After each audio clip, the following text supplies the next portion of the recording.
the Trump administration has imposed sweeping new tariffs on America's trading partners to replace the ones struck down by the US Supreme Court earlier this year. The Section 301 import taxes are the result of an investigation into forced labour in supply chains. A tax of between 10 and 12.5% will be charged on goods imported into the US, with exemptions for oil and gas, fertiliser and some foods.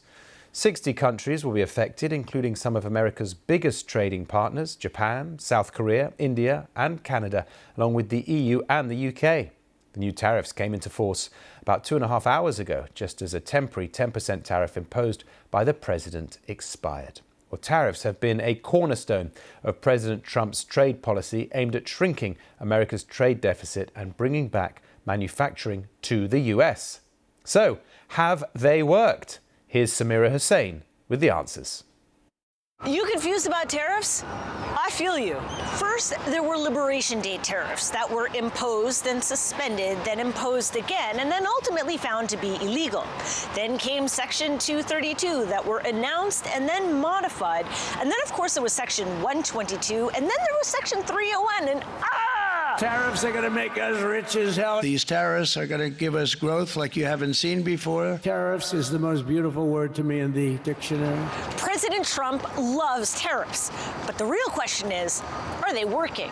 Have they raised money for the government?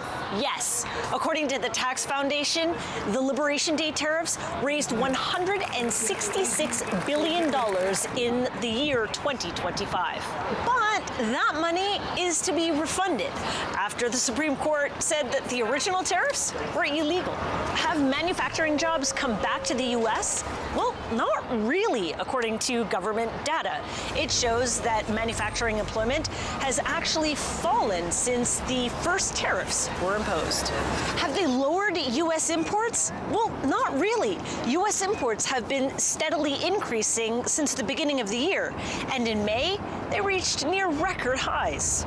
And are Americans paying more?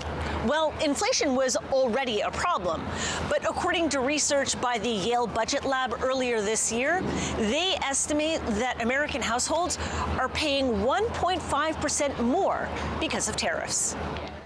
Now that Samira's set the scene, I spoke to Cindy Allen. She's CEO of Trade Force Multiplier in Memphis, Tennessee. I asked her if her head is spinning from the constantly shifting world of Trump's tariffs. It's like the daisy chain of tariffs. One tariff goes away, another one takes its place. And what we haven't seen is overall relief for many industries.